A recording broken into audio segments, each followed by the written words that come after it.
Ma présence ici repose sur trois volontés: témoigner, soutenir et interpeller.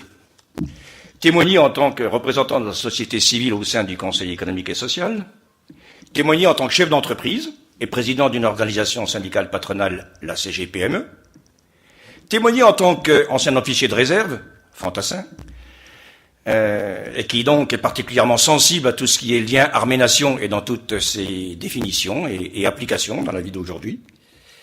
Et puis témoigner aussi en tant que grand témoin que j'ai été au salon de Sofins, mandaté par le Conseil économique et social, adopté par Numérica, et qui m'a permis de mieux comprendre les enjeux qui, en tout cas aujourd'hui, par exemple, nous réunissent.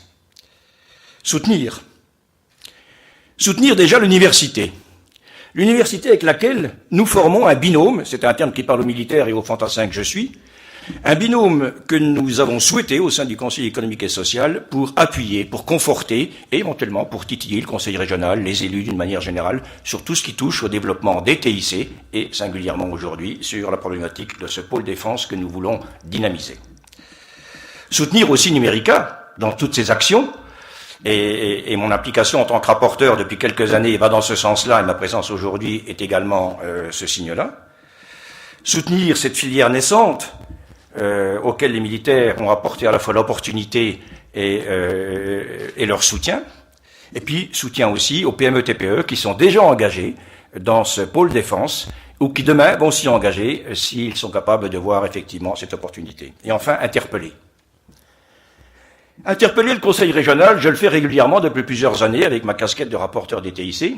On est d'ailleurs parfois au Conseil économique et social plus royaliste que le roi.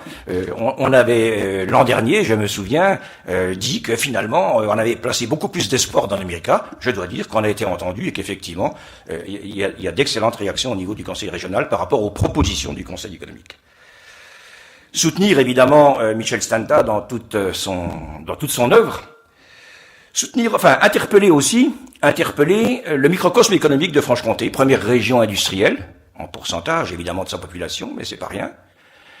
Interpeller les militaires parce que vous nous avez apporté une opportunité, vous avez montré à travers les premiers actes, j'allais dire, que ça pouvait prendre du sens, et votre présence aujourd'hui, avec un parterre aussi brillant, est un signe très très fort qui va être pris en compte, je l'espère, par l'ensemble de nos francs-comtois. Et interpeller enfin à nouveau, et une dernière fois, je vais en avoir terminé, le Conseil régional, et je m'adresse à Denis évidemment, président de l'ACM, premier vice-président du Conseil régional.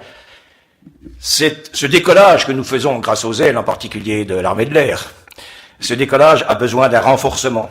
Si on veut réussir cette filière que nous sommes en train de créer autour du pôle défense, il faut donner un peu plus de moyens à Numérica. Et la recommandation que je vais faire la semaine prochaine en séance plénière du Conseil économique, c'est de vous demander de prévoir au moins un équivalent temps plein affecté spécialement au développement des TIC et en particulier à ce pôle défense. Merci de votre attention.